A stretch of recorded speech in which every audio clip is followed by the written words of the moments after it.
I think the next one, whenever it gets released, is also pretty damn long. And then there's the finale, which is odd. You know, like this, for example, you got the tips like this. In the final arc, you actually have it play out like this in a way, where you go from one scene to the next in this kind of odd way, where you got, it's literally like the most interactive it gets, really. Is in just like, oh, try to piece all the puzzles together, try to get, it's just like you play the scenes in order from a menu kind of thing. I can't really fully remember it all that well, but it was a bit of a different kind of layout thing. It was more of just like, okay, Mr. Detective, what do you think this could all mean? Last night, I'm pretty sure we read that one, because this was the only one that was unlocked.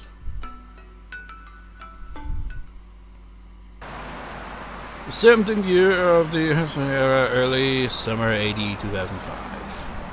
So we've jumped a considerable amount of years. The car began to rattle as the road turned from asphalt to gravel. The crowd of cicadas seeped through its tightly shut windows. Most people would open their car windows and let the natural air in along with the sounds of the cicadas. But people are also spoiled. He'd rather keep himself curled with the air conditioning running to max than listen to the sounds of nature. Usually it was the rainy season at this time of the year, but each June the summer had already come without any rain. Just like how the weather was on that day 20 years ago.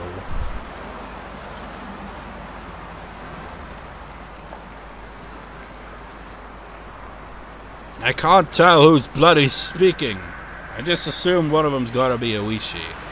Yeah, around this area it's just as clear as outer ribbon. Yeah, the winds are cool and the sunshine is bright. This place could have become a World Heritage Site like the village in Gifu. What a waste. Best that there are no irritating tourists around here. See, that makes it much better. Why do tourists forget about pedestrian traffic laws when they're in rural areas? Walk in the middle of the road, you know. Oh, it's him. Yeah, I was kind of thinking maybe it was Akasaki. Remember him? He was in the 4th question arc. It's like, we don't really see much of him in the answer arcs, but he will play an important role in the final. Akasaka senpai, do you still do stuff outdoors? Not as much as I used to. My job doesn't give me much free time. Same here. Oh, hey. There he is. It's gonna be Oishi, isn't it? The old man noticed and waved his hand before anyone in the car could honk the horn. Man was a young fellow, but on a motorcycle with a big backpack on his shoulders. He looked like he was ready to go camping.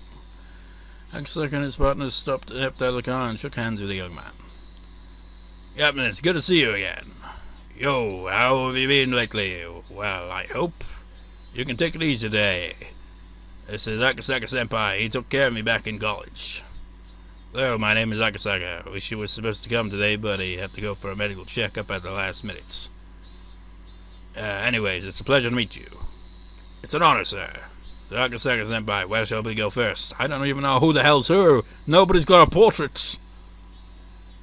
His name was Mamoru Akasaka. He was a veteran detective from the Tokyo Metropolitan Police Department. He wasn't a veteran when we saw him, but then again, that was in the 80s, now it's 2005 in terms of the plot.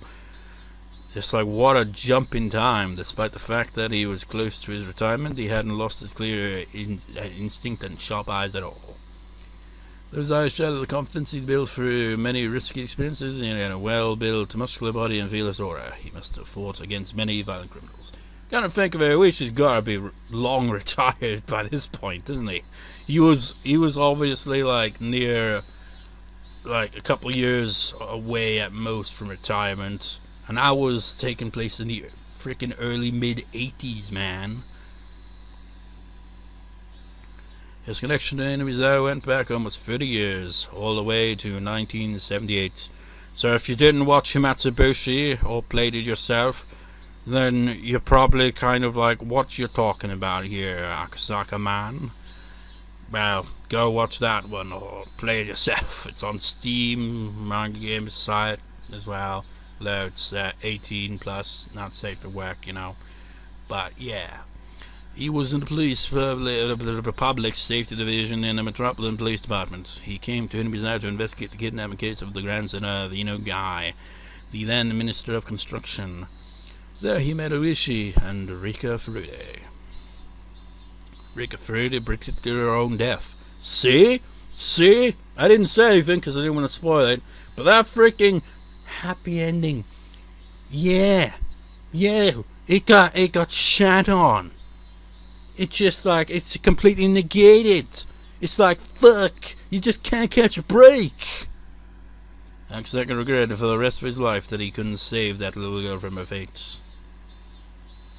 He saw the news of the great Hinamizawa disaster on TV and met up again with Higurashi. It's the exact same thing that happened in, which one was it? The Higurashi. I mean, it's spoilers for what happened at the end of that.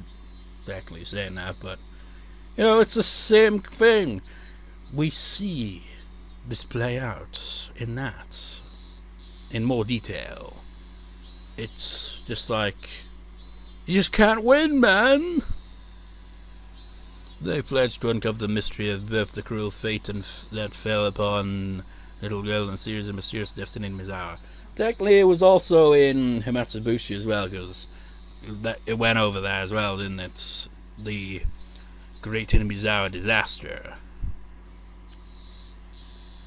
We only got to actually see it from an actual character perspective the one time, though. And man, it was just fucked. Unfortunately, Hinamizawa was sealed off for a long time. The result all Akasaka and Higurashi could do for the past 20 years was publish the little information they gathered, and ask for their readers to send their tips and clues. But recently the seal on Hinamizawa had finally been lifted. However, they couldn't come to Hinamizawa until today due to Akasaka's busy work schedule and Higurashi's poor health. In fact, Higurashi was supposed to come with Akasaka, but he was called up for an emergency health checkup. I wonder how old Higurashi would be by that point, because he was middle-aged in the 80s. The other two who came along with Akasaka's juniors from university. One worked at the ground SDF and the other was his subordinate. They were assigned the mission of sealing off Hinamizawa, so they were quite knowledgeable about the village. Akasaka took out a scrapbook from his bag. The corners of the scrapbooks were all dented, making it look very old. Akasaka flipped through the pages, thought for a second, and let them know his first destination. Man, I feel like, why do they have to freaking read the tip as well? Because this is going to go on for a while, isn't it? I want to sleep, man. I'm sleep deprived. Alright, please take me to Onagafuchi Swamp. No problem. Right this way, sir. The young man got on his bike and waited for the others to get back to their car. They honked at each other to signal that they were ready, and the young man led the car to the swamp. And into the swamp it went. Heading through the forest, they came to an open area where the ground was covered by concrete. There wasn't even a single drop of water in sight. All the water of the swamp had been replaced by concrete. That is what Onagafuchi Swamp looked like now. So, you know, in a way, the kind of construction thing probably went ahead after the disaster, I imagine. There isn't even a single drop of water, let alone a swamp. I was told that they sealed the swamp right after the disaster. This place was already encased in concrete by the time I arrived here for my mission. Let's go down there and take a closer look. Akasaka got out of the car and walked to the center of the concrete-filled swamp. It wasn't a parking lot or a heliport. It was just a huge empty concrete space right in the middle of the forest. There was a reason for that, you know. I can't remember how much it was actually revealed information-wise in some of the question arcs that had this scenario play out. But there's a reason that the swamp was, you know, concreted off. This is the place people say was a landing spot for UFOs. And it wasn't for that, no. Really? I've never heard of that. Well, that's what they write on occult websites. Say that this is the place where our government met with aliens.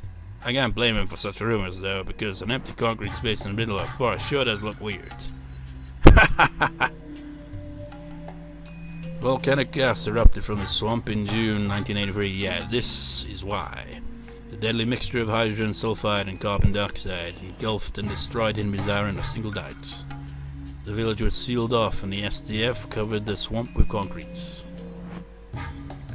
People who write those rumors on the internet actually have a point. Any geologist could tell you that covering a source of volcanic gas with concrete is absolutely useless. That's true. I've never heard of anyone trying to prevent a volcano from erupting by pouring concrete into its crater.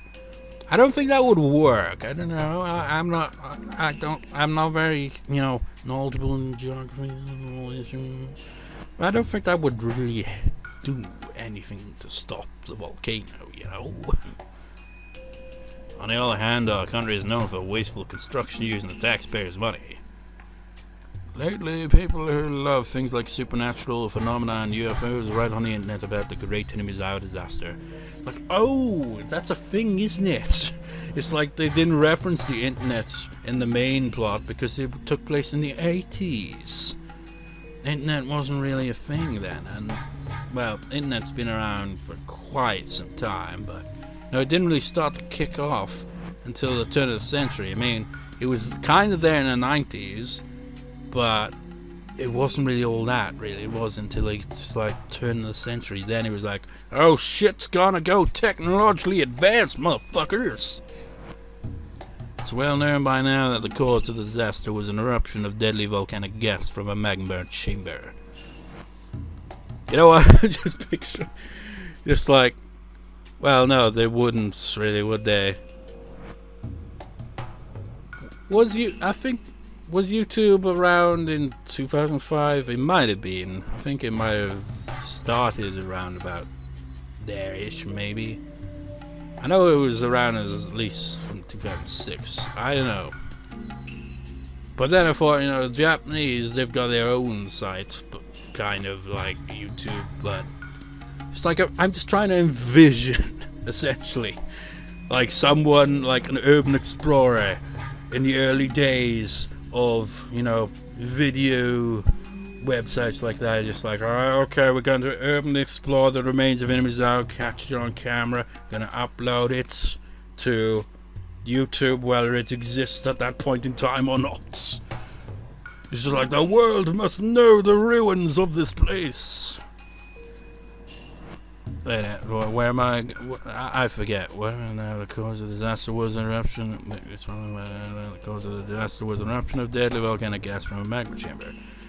In 1986, a similar natural disaster occurred at Lake Nyos in Cameroon, Africa. So people easily believed that such a rare natural disaster could occur anywhere on Earth, and that was what happened in Higurashi as well. I think I've heard that one before. I have a rumor about another possible explanation that began to fly around on the internet recently. They said the disaster was a cover-up by the government, and it was actually a biochemical terrorist attack by aliens. Even in 2005, man, they were like, oh my god, it's conspiracies. I bet it was Kenji from Kaiwa Shoujo. He's on the forums just like, it's a conspiracy, man. Those damn feminists, they try to make it seem like it's a volcanic eruption. They're just covering up their agenda. It's like, what gender? Gender, exactly. You feminists. Nah. Slams his door in your face. If you've never played, read Kaiwa Shoujo or seen my Let's Play of that, then that whole charade right there made no sense to you, I imagine. Anyways, yeah, aliens. Why had such a rumor began to spread now? They claim to back up their theory with a secret document known as File Number 34. It's always gotta be something cool, isn't it? It's like, no, it was written in file number 34. Look at it in this document, precisely number 34. Someone online named it file number 34 for descriptive purposes. The name's read and stuck since then because it sounded like a government conspiracy. People loved it. It's unknown how or from where they obtained those documents, but they posted scans and pictures which were all ridiculous. They were like, Photoshop. It's like, was Photoshop even around 2005? Who cares? It's gotta have some editing. Maybe they edited in MS Paint. It's clearly faked. Plus, more fake evidence was produced over time. So now, even the existence of such documents are in doubt. Yeah, that's the trouble with shit like that, isn't it? It's like someone could have like real evidence for something, and then because there's so many people producing fake shit and promoting it all, it's just kind of just like any real evidence would just kind of like go under the radar if it was there, wouldn't it? It's like paranormal stuff, you know? It's like so many people fake the stuff that it's just like, it's hard to take serious, isn't it? It just makes me think of Silent Hill Homecoming, of all things. The UFO ending in that game literally has them get abducted by aliens, and I forget the name of the police officer, but he just comes out and he's just like, I knew it! Aliens! Just be like that, wouldn't it? It's like, oh no, we don't take any of these alien things seriously. Then aliens just suddenly appear, and there's just like some crazy guy just like, I told you, man. It's like, no, that was just a lucky guess, clearly. File number 34 deserves a bit more explanation. Ever since it started on the internet, truths and lies were all mixed together, and it has become more like an urban legend. How isn't that usually the case? So this is what is believed to mostly be true. File number 34 was a notebook written by a nurse named Dunno who worked at a local clinic in Higurashi. Oh my god. They found talking those notebooks, didn't they? It's like, back in the 80s we were like, how could we be fooled for such a stupid freaking story? Then the internet gets hold of it. It's like later on, years later, it's like, oh, this is our shit, man. This defines a generation. Conspiracies. File number 34 is most likely named after her. Oh yeah, it would make sense because her kanji in her name is free for me, free, your, for. Guess that kind of makes sense, actually. 34. This woman was a researcher who studied the demon myth of Higurashi and tried to solve what it meant. Heck, let's just like show you what I mean. What this like? Where's the name? Right there. Me, your, free, for, free, for, free, for. Have they even used the kanji character? No, they haven't. They just use Roman numerals. Wait, no, they're not Roman numerals. You know, numbers. It's just like, yeah. Her name actually makes sense in this context. I could actually understand why it's 34. The contents of this notebook state that it is part of that she prophesied the great Higurashi disaster of 1983. Did I read the previous line? Studied the demon myth of Higurashi and tried to solve what it meant. According to her research, a UFO crash landed in Higurashi a long time ago and sunk into Onikafuchi Swamp. Couldn't they have found like some of her better theories? The UFO carried parasitic bacteria from space and they began to infect the locals. Infected villagers began to behave extremely violently, so much so that they were fit for the word demon. Takano insisted that this was the explanation for the myth about demons pouring out of the swamp. An alien who survived the crash realized that the Earthlings had gone crazy because of the bacteria he brought in, and he decided to show himself to the villagers to help them out. This is how Oyashiro-sama was born. The alien was able to cure the villagers with highly advanced technology, but couldn't eradicate the bacteria completely. Since villagers looked up to the alien as some sort of deity, the alien utilized its status to hand down specific rules to the villagers in order to stabilize the disease. Bacteria took a liking to Higurashi's habitat, so when a carrier of the disease left Higurashi, their symptoms would re-emerge. Therefore, the alien made it a rule not to leave the village. This leads to the legend of the transcendence of Onigafuchi. The weird practices and miracles that the villagers performed were realized by means of the advanced technologies that they received from the alien. Those maniacs do indeed have a colorful perspective on things, don't they? Do you remember Nostradamus' prophecies? People said that the world was going to end in 1999. Nothing happened in July and people acting like they didn't even know about it. Those TV shows made people as scared as they could be, and then ignored the fact that it didn't happen. You know, same thing happened with 2012, you know? There's always stuff like that. But, you know, wasn't that like an actual issue, though, like with computers and all that? Like, there was like something, like some trouble they had with like computers wouldn't recognize beyond the year 1999, which, you know, in increasing growing reliance on technology would be a really bad thing if it couldn't go past that, essentially, and would end up fucking things up. Obviously they resolved it, but there was technically some issue with that, wasn't there? I mean, I didn't know about this shit at the time or anything like that. I was a kid. Anyways, Ryotaka-san did predict the great Imzao disaster. It's not a lie. Look at this page in the scrapbook. You must be joking. Higurashi-senpai, is this for real? As time passed, the bacteria stabilized in human bodies and became harmless. The alien and the bacteria began to fade away from people's minds.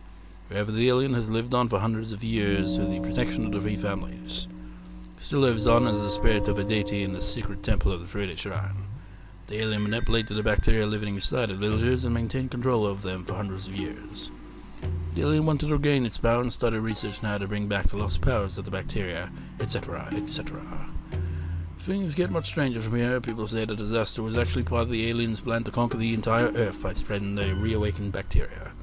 The Japanese government has a secret division that fights against alien invasions, and they trained at Area 51 in the US, etc., etc. And they moved in to stop the invasions by sealing off the entire village, and they killed all the residents by using toxic gas. Hey, there's a movie that's just like that. Some black guy is the lead character. What was the title? Am I something? Yeah, I know. It's too crazy to be real. Wait, does it mean Men in Black? Maybe. I think, maybe. The writer of this bunch of bull, Mio Takano, was mysteriously murdered in June 1983. Right before her death, she gave this scrapbook to a girl as if she knew she was going to die very soon. That girl is known as Girl A. What, they don't even know her name now? Oh, wait a minute. Some guy investigated the case, was able to track it down to a girl named Reina Ryugu, so now it's known as the Reina Ryugu theory on the internet. Oh, come on, Akasaka, you know Oishi. And Oishi knew. He was there, man. I mean, he wasn't there when shit hit the fan, obviously, otherwise he'd be dead as well. But, you know, he knew Reina and all that. Reina Ryugu inherited Miyataka's will by means of scrapbooks.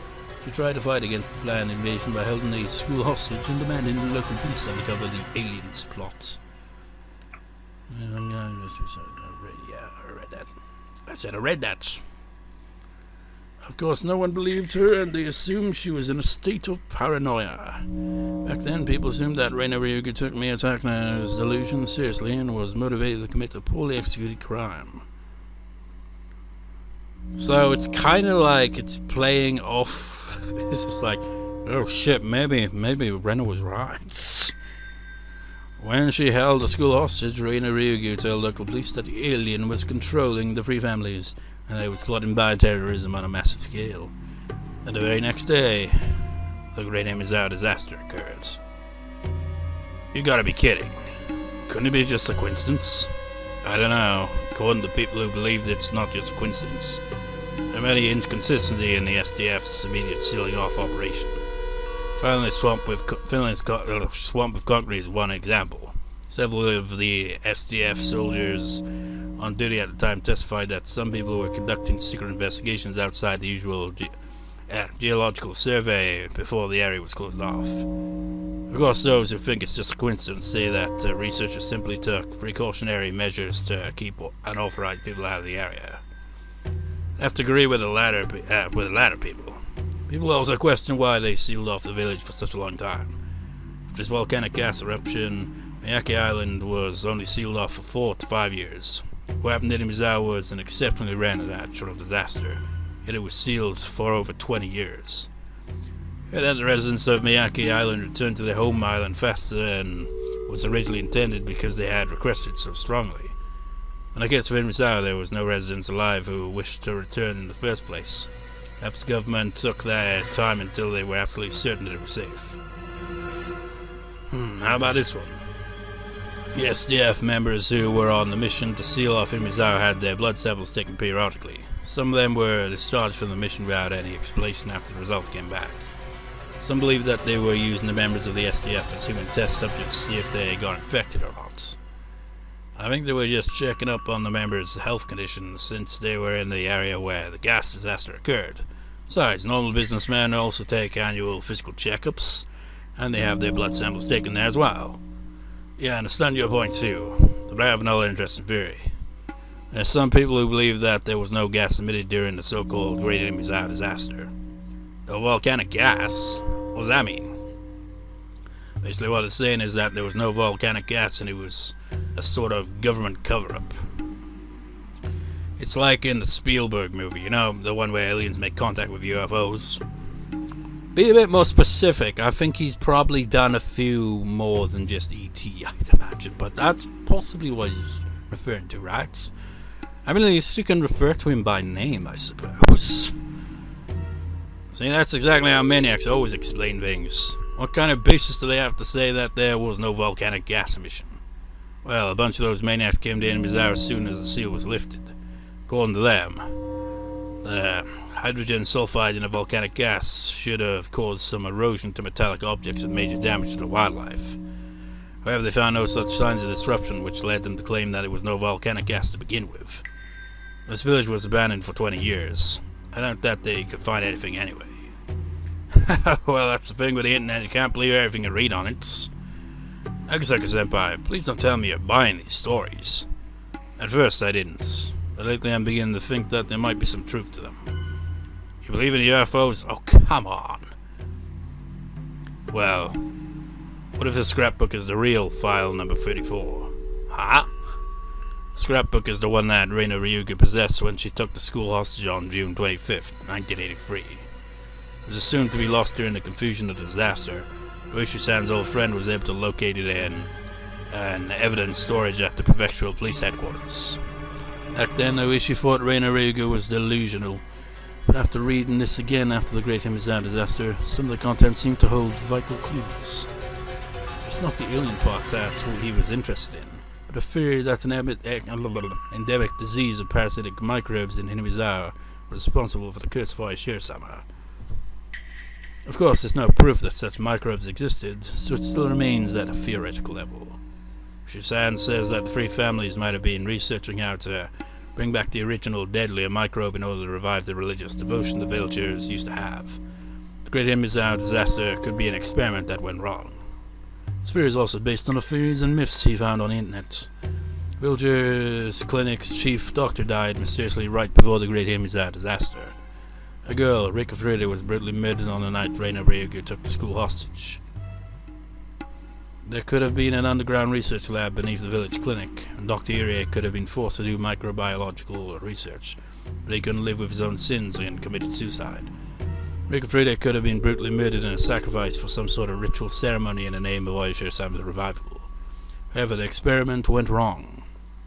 Instead of the microbes being parasitic in the villagers, they became a kill virus, and they exterminated the entire village in one night. It's obvious that it wasn't a simple gas disaster. You cannot ignore the fact that one girl predicted a bioterrorist attack right before the disaster, and that several villagers died mysteriously, including Miyataka herself, who wrote about all of it in the scrapbook. It doesn't sound right to say that the Great Mizawa disaster was an unpredicted and coincidental natural disaster. When you read this file number 34, it's obvious. So you're saying that the Great Mizawa disaster wasn't a real natural disaster, but There was in fact an act of bioterrorism by some cultists. In the modern era, everyone in Japan knows about a shocking incident where a doomsday cult created a nerve gas siren and unleashed it for the purpose of mass murder. In the 80s, the idea of a single cult being able to carry out such an act of terrorism didn't even cross our minds. This must be why they did such a large time skip. Yes, like, no, because all these events happened and all that, so we want to have that for further context. Like, you know what? It isn't too far-fetched to think that maybe they had some bioterrorism going on in Higurashi. Some also whispered that the SDF kept the area sealed for so long so that they could study some lethal virus, but I'm not convinced. At least the story sounds more convincing than the one with aliens and UFOs. The idea of cultists and domestic terrorism sounds more rational. Maybe there really was a UFO that crash-landed. When Ryuga took the school hostage, one of her demands to the police was to have them pull out the wreckage of the UFO from the Onikafuji swamp. That's ridiculous. Well, even if I wanted to make sure if it's ridiculous or not, look at it. The swamp is filled with concrete several meters thick and there's no way we can check. It's all because of that ridiculous construction that doesn't even do anything to prevent the volcanic gas. Well then, the only way to prove Kusaka Senpai's theory would be to find a survivor in Mizawa and try to find that microbe in him or her. Sadly, that's almost impossible.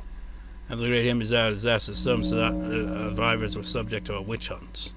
So even if there are any survivors, they won't tell you that they're from this area. What do you mean by witch hunt? Just like hunting down and harassed, or hunting down and kill? It's like...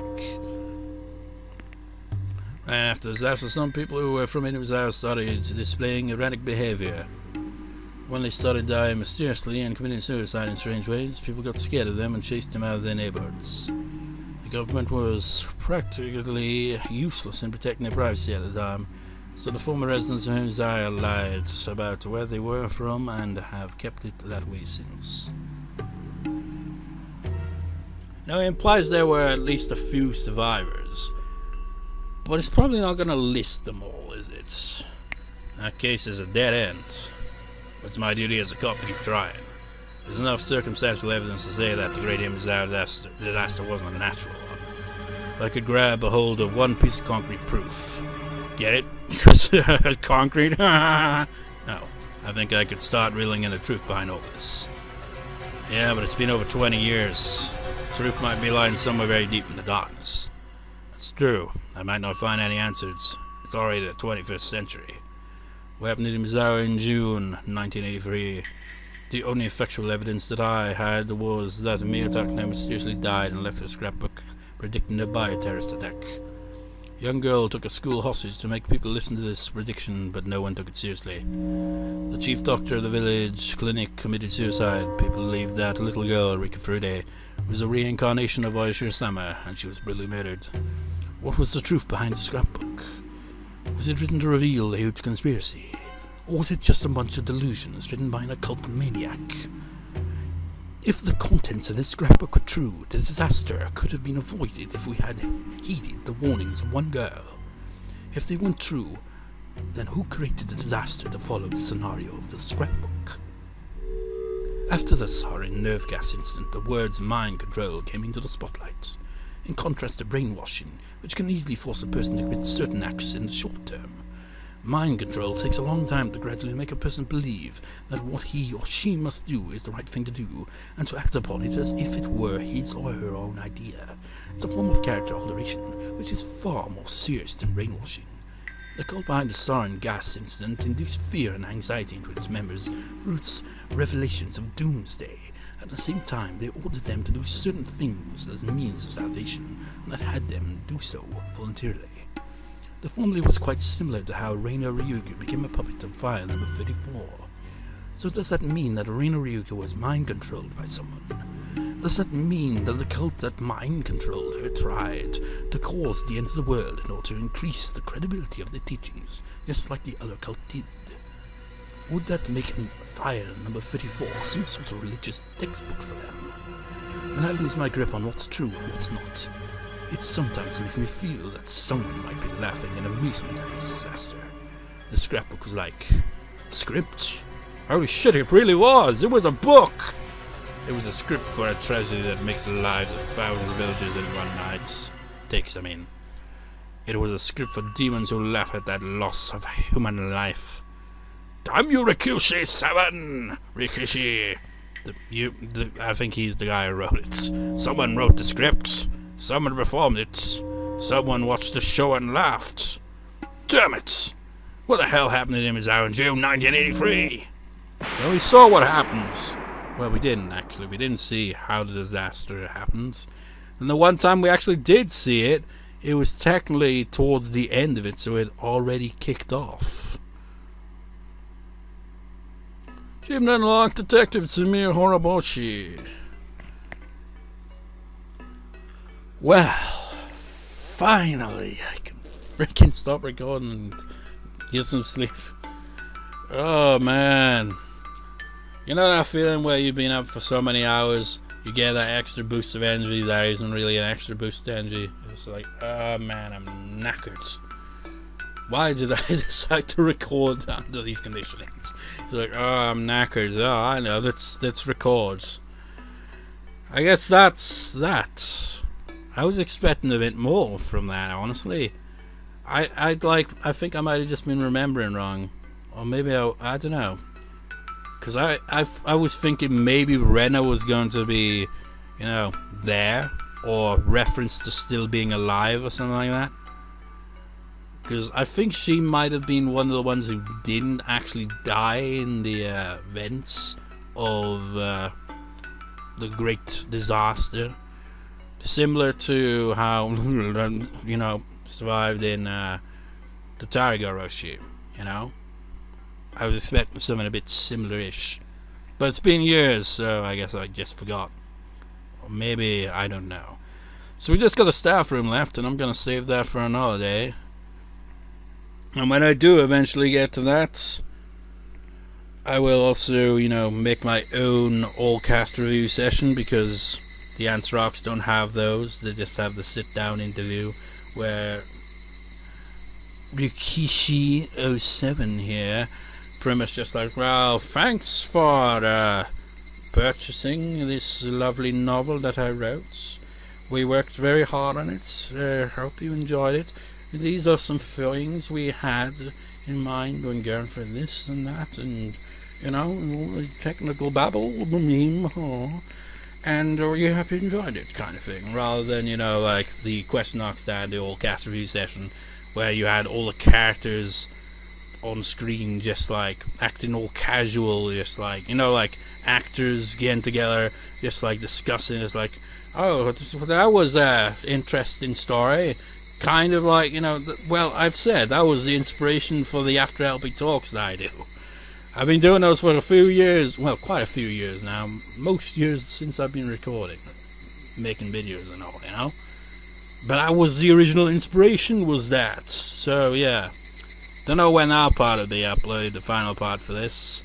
Much like I don't know when the next arc will be released.